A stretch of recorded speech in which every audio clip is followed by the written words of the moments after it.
Tendance, mon ami, chaque soir en ouverture de Smart Bourse, nous retrouvons Pauline Gratel qui vous apporte les infos clés du jour sur les marchés. Bonsoir Pauline. Bonsoir. Beaucoup d'informations encore à digérer pour les investisseurs aujourd'hui et à la clé des indices européens qui évoluent sans tendance très ferme et plutôt en ordre dispersé. Oui, le CAC 40 en France évolue sans tendance marquée autour de 8200 points. Aujourd'hui, on a regardé plusieurs publications. Capgemini soutient l'indice parisien et BNP Paribas le plombe. On y revient. Aux États-Unis, les indices ouvrent à nouveau en hausse après une séance rythmée par des records en série hier. Le S&P 500 a même dépassé les 6800 points pour la toute première fois.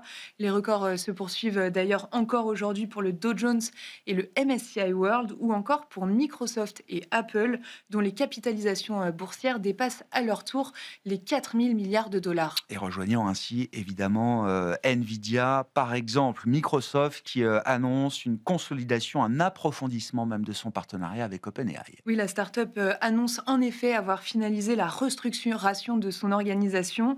Dans le nouveau schéma, Microsoft détiendra 27% du capital et aura accès au modèle d'OpenAI jusqu'à 2032. De son côté, OpenAI s'engage à augmenter encore ses achats de services Azure jusqu'à 250 milliards de dollars. Un mot des marchés obligataires avant d'attaquer la page résultat, Pauline. Le rendement américain à 10 ans évolue aujourd'hui autour de 4%. En Europe, le rendement allemand de même échéance est stable, autour de 2,60%. Sur le marché des changes, l'euro-dollar se traite autour de 1,1650 aujourd'hui. Enfin, l'or poursuit son repli et cède encore 2% au cours de la séance, sous 4000 dollars l'once. Place à la microéconomie donc et aux publications d'entreprises avec plusieurs composantes du CAC 40 qui étaient attendues aujourd'hui. Oui, on commence avec Capgemini en hausse de plus de 5% au meilleur de la séance.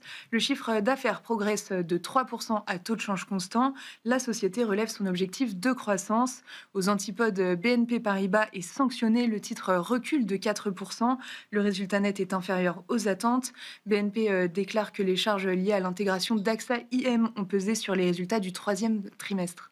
Et puis toujours au sein du CAC, Air Liquide ou encore Danone ont également livré leurs comptes. Oui, Danone, tout d'abord, fait état d'une solide croissance au troisième trimestre de 4% à taux de change constant. Les objectifs annuels sont confirmés. Le titre est en repli de 1%. Air Liquide gagne 2% après sa publication.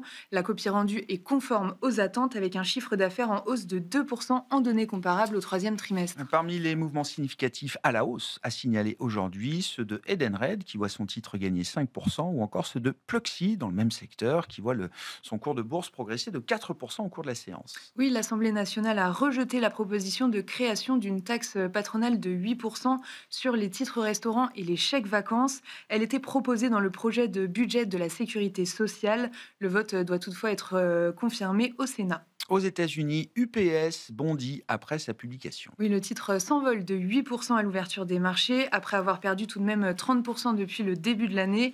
Dans son sillage, FedEx grimpe de 2%. UPS dépasse les attentes de bénéfices au troisième trimestre. Les prévisions de chiffre d'affaires pour le quatrième trimestre sont optimistes grâce aux fêtes de fin d'année.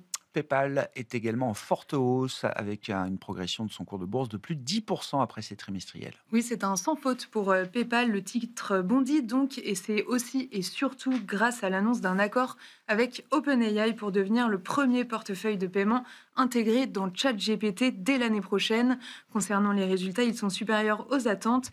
Enfin, l'objectif annuel de bénéfices par action est relevé.